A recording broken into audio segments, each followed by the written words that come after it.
የኔ አበባ መድኃኒዓለም ካንቺ ጋር ካለ ማን ምን ያመጣል? መድኃኒዓለም ካንቺ ጋር ካለ እግዚአብሔር ካንቺ ጋር ካለ መብራን ካንቺ ጋር ካለች ማን ምን ያመጣል? አልገባሽም የኔ አበባ። ሰው እኮ የሆነ የቀበሌ ባለስልጣን እንኳን ዘመድ ሲኖር ይኮራ ያለ እንዴ? ይመካ የለ እንዴ? በነገራችን ላይ በእግዚአብሔር መመካ ጽድቅ እንጂ ትዕቢት አይደለም። የሚመካ በእግዚአብሔር ይመካ የሚለው ቃል የኔ አበባ አባትሽ ሁሉን ማድረግ የሚቻለው ነው። አንቺ ዛሬ የምትጨነቂባቸው ጉዳዮች እንኳን አባትሽ አንድ ምድራዊ ተራ ሰው ሊያልፋቸው የሚችሉት የተራ ነገሮች ጉዳዮች ናቸው። ፕሊስ እመኙ፣ ፕሊስ ጸልይ። ከእግዚአብሔር ከሚሰጥሽ ስጦታ በላይ ስጦታ ሰጪው እግዚአብሔርን ስትወጂ ይሄን መናቅ ይሄንንም ማግኘት ትጀበሪያለሽ።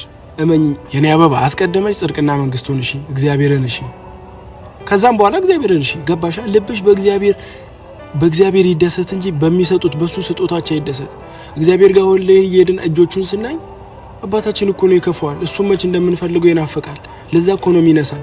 በመንሳት ውስጥ እሱን አረስጠኝ ብለን ስንለማመጣው አትሊስት እሱን በመለማመጥ ውስጥ ሰይጣን ሁሌ እግዚአብሔርን ስም ስለምንጠራ ይሸሻናል። አይሻ እግዚአብሔር ምን ያህል ድንቅ አምላክ እንደሆነ።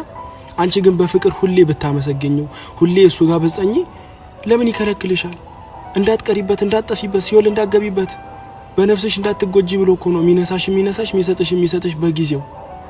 የኔ አበባ ከስጦታው ይልቅ ስጦታ ሰጪውን እግዚአብሔርን ገባሻ? ከተራው ነገር ይልቅ ያን ተራ ነገር ለርሱ እሱ ክብር ስለሆነ ሁሉም ነገር ለርሱ ተራ ነው። የከበረ አምላክሽን እግዚአብሔርን እሺ፣ ሁሉም ነገር እሱን ስታገኚ ትንቂዋለሽ።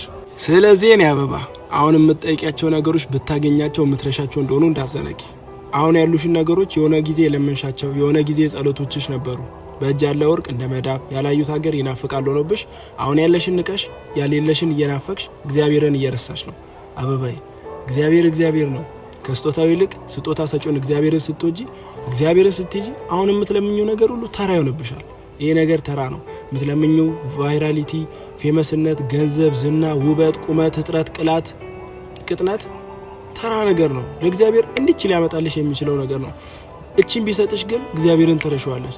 እግዚአብሔርን ከረሳሽ ደግሞ ገነትን፣ ክብርሽን፣ ልዕልናሽን፣ ልጅነትሽን፣ ታላቅነትሽን ተረሽና ከሰይጣን ጋር መንኮታኮት ዓለም ውስጥ ትቀሪያለሽ። ለዛ ነው የሚነሳሽ። እግዚአብሔርን እመኚው፣ ጸልይ፣ አመስግኚው፣ ከእርሱ ጋር ሁኚ። እግዚአብሔር ካንቺ ጋር ነው፣ ከኔ ጋር ከሁላችን ጋር